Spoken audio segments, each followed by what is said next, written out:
Welcome back to Shocking Stories, where we dive deep into the most chilling true crime cases that will leave you questioning everything you thought you knew about the world around us.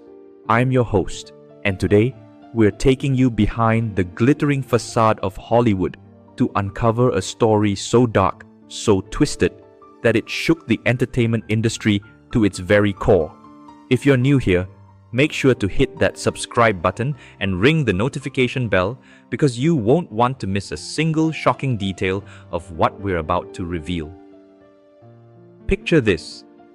It's a sunny Tuesday afternoon in March 2023 on the backlot of Paramount Studios in Los Angeles. The air buzzes with excitement as cast and crew work on Summer Dreams, a big-budget family film expected to be the year's biggest blockbuster. At the center of it all is 12-year-old Lily Monroe, a rising star whose angelic face and natural talent had already landed her 3 major film roles in just 2 years. With her golden curls and bright blue eyes, Lily was being hailed as the next Shirley Temple, the child actress who would define a generation. But on this particular afternoon, something went terribly wrong. During what should have been a routine lunch break, Lily Monroe vanished without a trace, leaving behind only her script, a half-eaten sandwich, and questions that would haunt investigators for months. What happened to Hollywood's golden child, and what dark secrets was she hiding in a diary that no one knew existed? The morning of March 14th started like any other on the Summer Dreams set.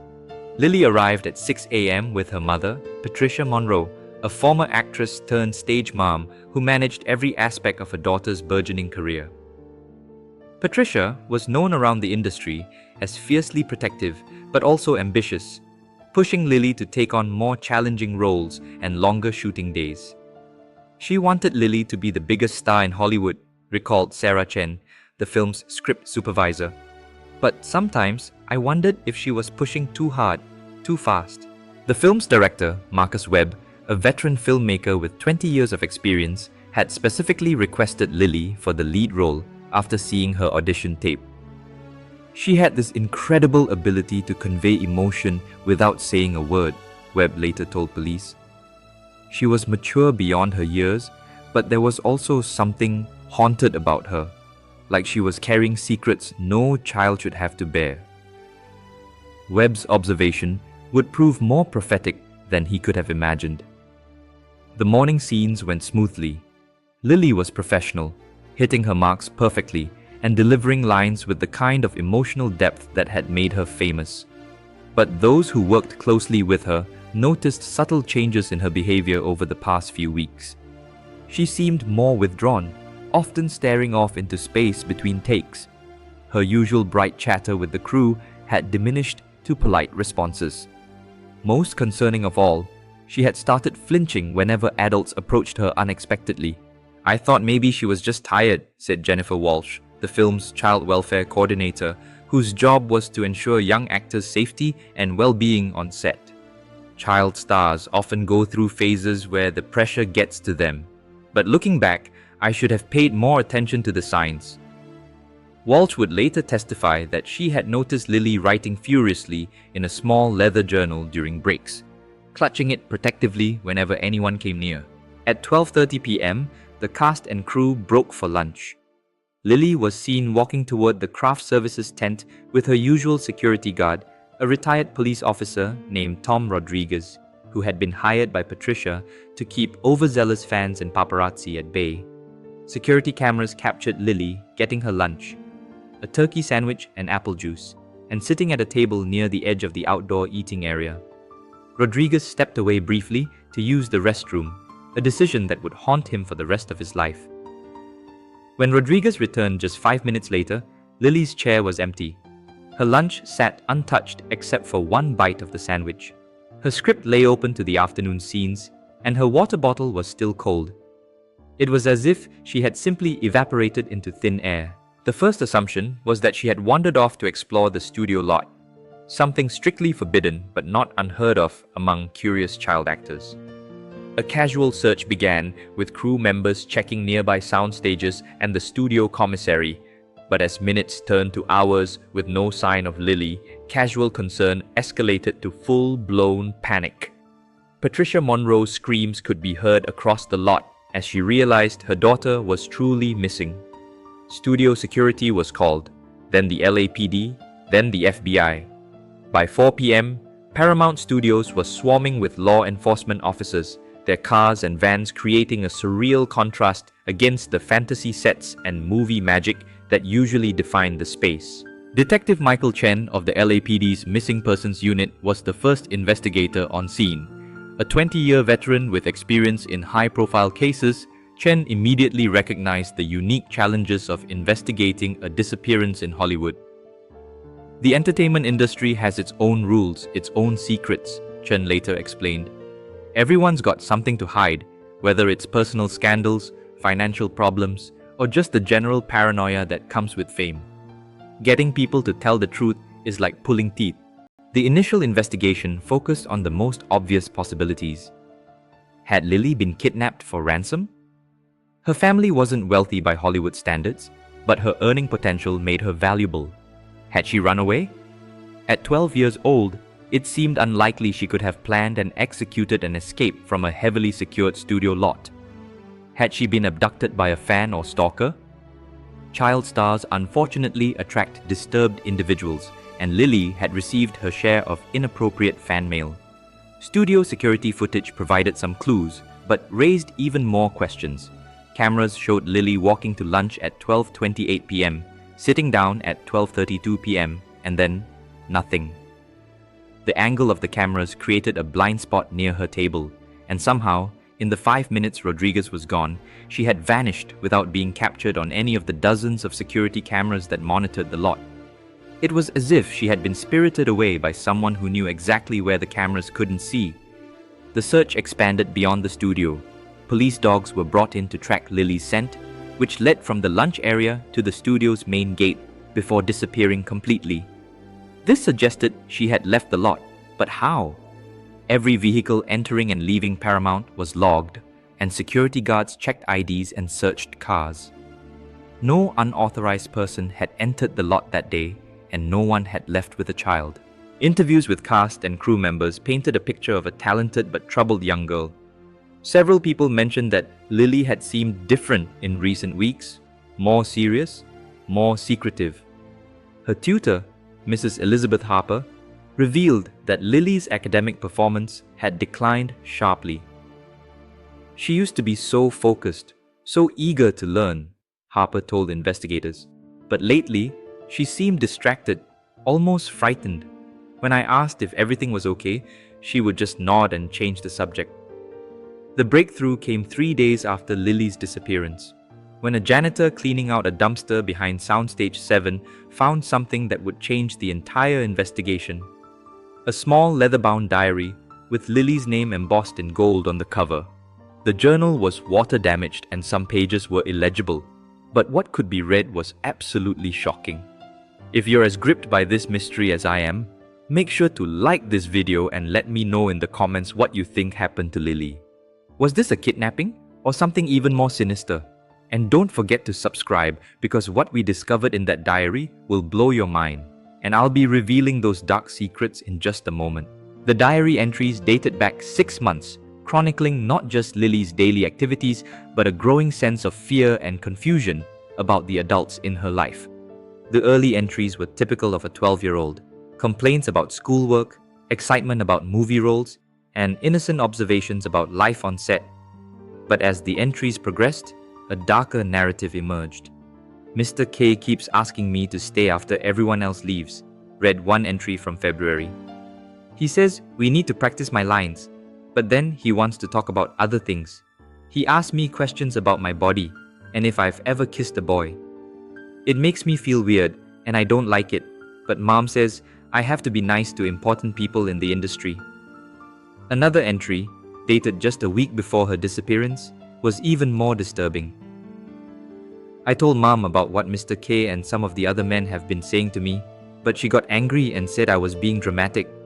She said if I want to be a star, I have to learn to handle adult conversations. But these don't feel like conversations, they feel like something else, something wrong. The diary also contained a list of names, some in code, others partially obscured by water damage. What investigators could make out included several high-profile industry figures, producers, directors, and agents who had worked with Lily on various projects. The entries suggested a pattern of inappropriate behavior that had been escalating over months, with Lily feeling increasingly trapped and unable to tell anyone who would believe her. Detective Chen immediately recognized that this case had evolved from a missing person investigation into something much more serious. The diary entries suggested that Lily had been the victim of systematic abuse by multiple perpetrators within the entertainment industry. Even more chilling was the possibility that her disappearance was connected to her growing awareness of what was happening to her and her apparent intention to speak out. The investigation expanded to include the FBI's Crimes Against Children unit and specialists in human trafficking. Every person mentioned in Lily's diary was brought in for questioning, though most lawyered up immediately and refused to cooperate. The entertainment industry, which had initially rallied around the search for the missing child star, suddenly became defensive and secretive as the scope of the alleged abuse became clear. Patricia Monroe, Lily's mother, was devastated by the diary's revelations. In a tearful interview with investigators, she admitted that she had noticed changes in her daughter's behavior, but had attributed them to the pressures of fame. "I thought I was protecting her career," Patricia sobbed. "I never imagined. I never thought anyone would hurt her. I failed her as a mother, and now she's gone." But even Patricia's grief was complicated by what investigators found in the diary. Several entries suggested that Lily had tried to tell her mother about inappropriate behavior from industry figures, only to be dismissed or told to be professional. One particularly heartbreaking entry read, "I think Mom cares more about my career than about me.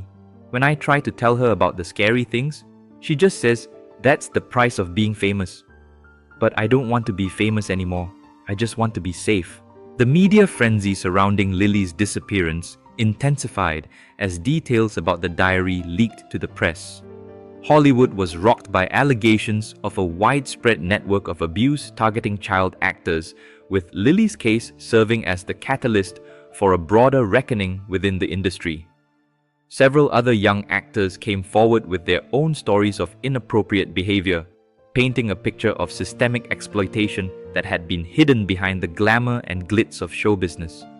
As the first week of the investigation concluded, Detective Chen found himself facing more questions than answers. The diary had provided crucial insight into Lily's state of mind and the potential motives for her disappearance, but it hadn't brought them any closer to finding her. Was she still alive? Had she been silenced by the very people she was preparing to expose? Or had she somehow managed to escape on her own, going into hiding to protect herself from those who had hurt her? The search for Lily Monroe was about to take an even darker turn, as investigators uncovered evidence of a conspiracy that reached the highest levels of the entertainment industry. Stay tuned for part 2, where we'll reveal the shocking connections between Lily's disappearance and a network of powerful predators who thought they were untouchable. Make sure to share this video to help spread awareness about the dark side of child stardom, and don't forget to subscribe for the next installment of this incredible story. Welcome back to Shocking Stories. If you're just joining us, we're deep into the investigation of 12-year-old Lily Monroe's disappearance from a Hollywood movie set and the discovery of her secret diary that exposed a web of abuse within the entertainment industry. What happened next would shake Hollywood to its core and reveal a conspiracy that went far deeper than anyone could have imagined. The second week of the investigation brought a breakthrough that no one saw coming. FBI agent Sarah Martinez, a specialist in crimes against children, was analyzing Lily's diary when she noticed something that had been overlooked in the initial examination. Hidden within seemingly innocent entries about her daily routine were coded messages, a pattern of numbers and letters that appeared random but followed a specific sequence. At first, I thought it was just a child's game, Agent Martinez later explained. But when I ran the sequences through our cryptographic analysis software, they revealed coordinates and dates. Lily wasn't just documenting abuse, she was creating a map of when and where it was happening. The coordinates led to various locations around Los Angeles, luxury hotels, private residences in the Hollywood Hills, and even a seemingly innocent children's talent agency in Beverly Hills. The talent agency, Bright Stars Management, had represented Lily for the past year. Run by a charismatic man named Vincent Castellano, the agency boasted an impressive roster of young talent and had a reputation for launching the careers of child stars. But when FBI agents executed a search warrant on the agency's offices, they discovered a sophisticated operation that went far beyond talent management. Hidden behind false walls in Castellano's private office, investigators found a collection of photographs, videos, and documents that painted a horrifying picture of systematic exploitation. The materials documented not just Lily's abuse, but that of dozens of other child actors over a period of several years. The operation was far more organized and extensive than anyone had imagined, involving not just individual predators, but an entire network of industry professionals who facilitated and covered up the abuse. Detective Chen, working closely with the FBI team, began to piece together how the network operated. Child actors would be recruited through seemingly legitimate talent agencies and casting calls. Once they showed promise, they would be gradually introduced to industry professionals who could help their careers. These meetings would start innocently enough: dinner at expensive restaurants, invitations to exclusive parties, promises of major roles in upcoming films. But the situation would escalate quickly. The children would be isolated from their families during special auditions or private coaching sessions. They would be photographed and filmed in compromising situations, creating blackmail material that could be used to ensure their silence. Parents, desperate for their children's success and often financially dependent on their earnings, were either kept in the dark or gradually manipulated into accepting increasingly inappropriate situations. The diary entries revealed that Lily had begun to understand the true nature of what was happening to her. In one of her final entries, she wrote, "I figured out that they have pictures of me and some of the other kids. Mr. C showed me some of them and said that if I ever told anyone about our special meetings, everyone would see the pictures and think I was a bad girl. But I'm not bad. They're the ones who are bad, and I'm going to prove it." This entry was dated just 2 days before her disappearance, suggesting that Lily had been planning to expose the network. But how could a 12-year-old girl take on such powerful people? The answer came from an unexpected source: Lily's computer. FBI cybercrime specialists examining Lily's laptop discovered that she had been far more tech-savvy than anyone realized. Using skills she had apparently taught herself, she had been secretly recording conversations during her meetings with various industry figures. She had also been researching other missing child actors, trying to establish patterns and connections that even law enforcement had missed. Most remarkably, Lily had been in contact with investigative journalist Rebecca Stone, a reporter known for exposing corruption in Hollywood. Email exchanges between Lily and Stone, conducted through encrypted accounts, revealed that Lily had been planning to go public with her evidence. She had scheduled a meeting with Stone for the day after her disappearance, intending to turn over recordings, photographs, and a detailed account of the abuse network. She was incredibly brave, Stone later told investigators. Most adults wouldn't have had the courage to take on such powerful people, but this 12-year-old girl was determined to protect other children from what she had experienced. She knew the risks, but she felt she had no choice. The revelation that Lily had been planning to expose the network provided a clear motive for her disappearance, but it also raised a terrifying question. If the network was willing to silence a child to protect their operation, what had they done with her? The investigation took on new urgency as agents worked around the clock to identify and locate all members of the network. The evidence from Lily's recordings and the materials found at Bright Stars Management implicated over 30 individuals, including some of the most powerful names in Hollywood. Producers, directors, agents, and even some actors were identified as either participants in the abuse or complicit in covering it up. But as investigators closed in on the network, they discovered that the conspirators had been preparing for this possibility. Bank accounts were emptied, private jets were chartered to non-extradition countries, and several key figures simply vanished. It became clear that the network had contingency plans in place, suggesting a level of organization and paranoia that spoke to the scope of their criminal enterprise. The search for Lily intensified as investigators realized they were racing against time.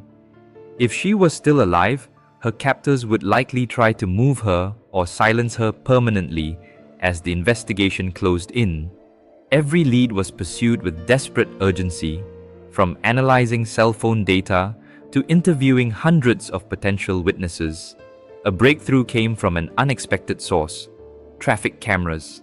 FBI analysts reviewing footage from the day of Lily's disappearance noticed a pattern of vehicles that had been near Paramount Studios around the time she vanished. One vehicle in particular, a black SUV with tinted windows, appeared on multiple cameras, following a route from the studio to a warehouse district in downtown Los Angeles. The warehouse belonged to a shell company that investigators traced back to Vincent Castellano. When a SWAT team raided the building, they found evidence that it had been used as a staging area for the network's operations. Hidden rooms contained filming equipment, costumes, and props that had been used to create the blackmail material. But most importantly, they found signs that someone had been held there recently. Forensic analysis of the warehouse revealed DNA evidence from multiple children, including Lily. The evidence suggested that she had been held there for several days after her disappearance, but had been moved before the raid. Security footage from nearby buildings showed the same black SUV leaving the warehouse just hours before the FBI arrived, confirming that the network was staying one step ahead of the investigation. The realization that Lily had been so close, yet had slipped through their fingers, was devastating for the investigation team. But it also provided hope. If she had been moved rather than killed, there was still a chance she was alive. The question was, where had they taken her? The answer came from an unlikely source: Lily herself. FBI technicians analyzing her laptop discovered that she had installed tracking software that would activate if the computer was moved beyond a certain distance from her home. The software had been triggered the day after her disappearance, sending location data to a hidden email account that Lily had created. The tracking data led investigators to a remote ranch in Ventura County, about 2 hours north of Los Angeles. The property was owned by another shell company linked to the network, and satellite imagery showed several buildings and what appeared to be a private airstrip. It was the perfect location for hiding someone or preparing to transport them out of the country. Welcome back to the final part of our investigation into the disappearance of child star Lily Monroe. What you're about to hear is the most shocking conclusion to any case we've ever covered on Shocking Stories. The raid that was about to unfold would not only determine Lily's fate, but expose the full extent of a conspiracy that reached the highest levels of Hollywood power. At 4:47 a.m. on March 28th, exactly 2 weeks after Lily's disappearance, a coordinated task force of FBI agents, LAPD detectives, and U.S. Marshals surrounded the remote ranch in Ventura County. The operation, codenamed Fallen Angel, involved over 50 law enforcement officers and had been planned with military precision. Thermal imaging from surveillance drones had identified at least 12 individuals on the property, including what appeared to be several children in one of the ranch's outbuildings. Agent Sarah Martinez led the team approaching the main house, while Detective Chen coordinated the search of the outbuildings where the children were believed to be held. The ranch was larger than expected, spanning over 200 acres with multiple structures connected by dirt roads. It was clear that this wasn't just a hideout. It was a fully operational facility designed for long-term concealment of the network's activities. The first breakthrough came when agents breached the main house and discovered Vincent Castellano attempting to destroy computer hard drives and paper documents. The evidence he was trying to eliminate included financial records showing payments to corrupt officials, detailed profiles of child victims, and most damning of all, a client list that read like a who's who of Hollywood elite. The scope of the network was even larger than investigators had imagined, with connections reaching into politics, law enforcement, and international organized crime. But the most important discovery was yet to come. In a converted barn on the far side of the property, Detective Chen's team found what appeared to be a makeshift dormitory with 8 beds. 7 of them were occupied by children ranging in age from 10 to 16, all of whom had been reported missing from various locations across the country over the past 2 years. They were malnourished, traumatized, but alive. The 8th bed was empty, but personal belongings scattered nearby confirmed it had belonged to Lily Monroe. A search of the surrounding area revealed a hidden underground bunker that had been used as a punishment facility for children who tried to escape or resist their captors. Inside the bunker, investigators found evidence that Lily had been held there, but also signs of a struggle that suggested she had not gone quietly. The truth about what happened to Lily emerged through interviews with the rescued children and captured network members who agreed to cooperate in exchange for reduced sentences. Lily had indeed been brought to the ranch after her disappearance from the movie set, but her time there had been different from the other victims. Unlike the other children, who had been gradually groomed and manipulated over months or years, Lily had been taken specifically because she posed a threat to the network's operations. According to testimony from other victims, Lily had refused to be broken. Even in captivity, she had continued to gather information about the network's operations, memorizing names, faces, and details about the facility's layout. She had also been encouraging other children to resist and had been planning an escape attempt. Her defiance had made her both an inspiration to the other victims and a significant problem for her captors. The network's leadership had made the decision to eliminate Lily permanently, but their plan was complicated by the intense media attention surrounding her disappearance. Moving her off the ranch or disposing of her body would have been too risky while law enforcement was actively searching for her.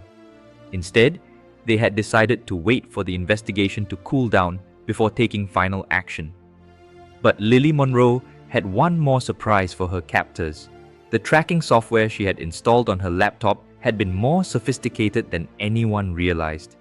In addition to sending location data, it had been programmed to automatically upload files from her computer to multiple cloud storage accounts if she didn't check in regularly. 3 days before the raid, the software had activated, releasing not just Lily's diary entries and recordings, but also new evidence she had gathered during her captivity. Using a smuggled cell phone that she had hidden from her captors, Lily had been documenting the ranch's operations, taking photos and videos of the facility, its occupants, and the network members who came and went. She had also been maintaining a detailed log of the network's activities, including scheduled arrivals and departures of both victims and clients. This information had been automatically uploaded to journalist Rebecca Stone, providing law enforcement with real-time intelligence about the network's operations. The final piece of the puzzle came from Lily's last message, uploaded just hours before the raid. In a video recorded on the smuggled phone, a defiant but clearly frightened Lily looked directly into the camera and delivered what would become one of the most powerful testimonies in the history of crimes against children cases. "My name is Lily Monroe, and if you're watching this, it means something bad has happened to me," she began, her voice steady despite the tears in her eyes. "I want everyone to know that I'm not a victim. I'm a survivor and I'm fighting back. The people who took me think they can hurt children and get away with it because they're rich and powerful, but they're wrong. I've been collecting evidence and I've been helping the other kids here understand that we don't have to be afraid anymore." The video continued with Lily providing detailed information about the ranch's layout, the identities of network members she had encountered, and the locations where other children might be held. She also delivered a message that would resonate far beyond her immediate situation. To all the kids out there who are being hurt by adults who are supposed to protect them, you are not alone, you are not to blame, and you are stronger than you know. Don't let them silence you. Keep fighting, keep telling the truth, and never give up hope. The video ended with Lily explaining that she had hidden additional evidence throughout the ranch and providing clues about where it could be found. Even in her darkest moment, she had been thinking strategically about how to ensure the network's complete exposure and the rescue of other victims. The search of the ranch based on Lily's clues revealed a treasure trove of evidence that would ultimately lead to the prosecution of over 200 individuals connected to the network. Hidden in various locations throughout the property, investigators found hard drives containing thousands of hours of video evidence, financial records documenting millions of dollars in illegal transactions, and detailed records of the network's operations dating back over a decade. But the most important discovery was Lily herself. Following clues from her final video, investigators found a hidden escape tunnel that Lily had been digging beneath her cell in the punishment bunker. The tunnel was incomplete, but it led to a natural cave system that extended beyond the ranch's boundaries. Inside the cave, they found Lily's body, along with evidence that she had died while attempting to escape just days before the raid. The medical examiner's report revealed that Lily had died from exposure and dehydration after becoming lost in the cave system, but she had not died in vain. Hidden with her body was a final cache of evidence, including detailed maps of other network facilities and a list of victims who had been transported out of the country. This information would prove crucial in the international investigation that followed, leading to the rescue of dozens of additional children and the dismantling of similar networks in other countries. The trial of the network members became one of the most significant criminal cases in US history. Vincent Castellano and 12 other key figures received life sentences without the possibility of parole. Over 150 additional defendants received sentences ranging from 10 to 50 years in prison. The evidence provided by Lily's investigation also led to the prosecution of corrupt officials who had been protecting the network, including 2 judges, several police officers, and a district attorney. The impact of Lily's courage extended far beyond the criminal prosecutions. Her case led to sweeping reforms in the entertainment industry, including mandatory background checks for all adults working with child actors, the establishment of independent oversight bodies to monitor child welfare on sets, and new laws providing stronger protections for young performers. The Lily Monroe Act, passed by Congress 6 months after her death, created federal standards for the protection of child actors and established severe penalties for those who exploit them. Perhaps most importantly, Lily's story inspired other victims to come forward. The Lily Monroe Foundation, established by her mother Patricia, has helped hundreds of child abuse survivors find their voice and seek justice. The foundation's motto, taken from Lily's final video, serves as a reminder of her legacy: "You are not alone, you are not to blame, and you are stronger than you know." The investigation into Lily Monroe's disappearance revealed that sometimes the smallest voices can speak the loudest truths. A 12-year-old girl, armed with nothing but courage and determination, had taken on one of the most powerful and dangerous criminal networks in the world, and won. Her sacrifice ensured that dozens of other children were rescued, and that those who had hurt them faced justice. If this story has moved you as much as it has moved us, please like this video and share it to help spread awareness about child protection. Subscribe to Shocking Stories for more true crime cases that matter. And remember, if you or someone you know is being hurt, there are people who will listen and help. You are not alone. Thank you for joining us for this emotional journey. Lily Monroe's story is a testament to the power of courage in the face of evil, and her legacy continues to protect children around the world. Until next time, stay safe, stay vigilant, and never underestimate the power of speaking truth to power.